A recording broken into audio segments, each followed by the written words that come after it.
I think we all have a very legitimate question, and that is, what is the federal government doing behind closed doors in negotiating a settlement that could be an end run around legislation that was signed into law by the President of the United States just a few months ago?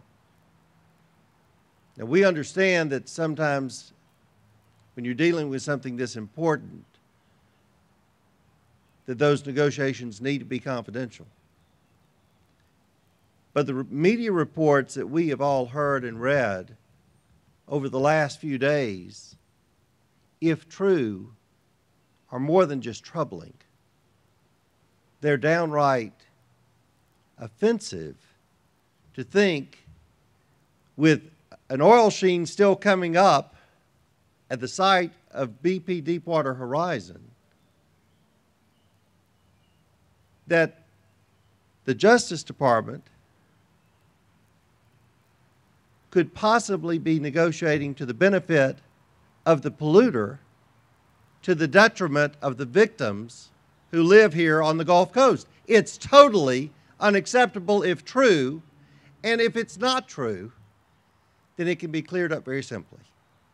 All the Attorney General of the United States who came to this community last year and recommitted on behalf of the President, who came here the year before, in the middle of the oil spill, came to Gulf Shores, came to Orange Beach, came to the Gulf Coast communities that were impacted, and promised on behalf of the government of the United States that the people of the Gulf Coast would be made whole.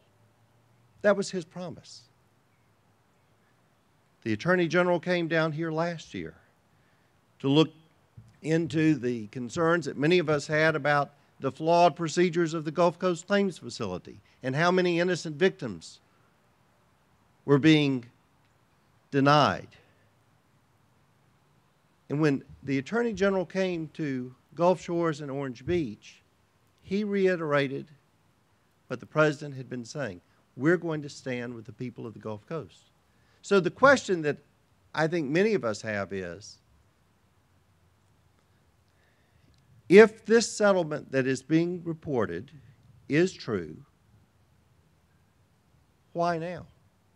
Why just a few days away from the November 6th election are we looking at potentially giving the polluter a tax deduction, and what will that mean to the victims? The Restore Act that Jeff Sessions and Richard Shelby, Mary Landrieu, Bill Nelson, it was truly a remarkable accomplishment at a time when Democrats and Republicans don't often agree. The House rarely agrees with the Senate, and Congress rarely agrees with the White House. It was a remarkable achievement that we were able to bring this consensus together and pass the Restore Act. The Restore Act is still the law of the land. And so all the Attorney General has to do, he doesn't have to disclose the confidential negotiations. No one's asking him to do that. But all he really has to do is take this option, if it's true, off the table, so that we don't give the tax credit to BP, but that the credit goes, as the Restore Act intended, to the victims, which are the people who live along the Gulf Coast of America. That's really what this boils down to. We're going to go to the questions from the community. We've got the press here as well.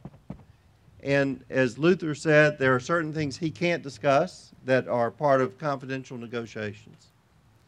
But the fact that we are all here today and that there are so many people who've come out from the surrounding areas speaks volumes about the concern that we have that this may be taking place in the shadow of a presidential election just 25 days away. The optics of this could not look worse.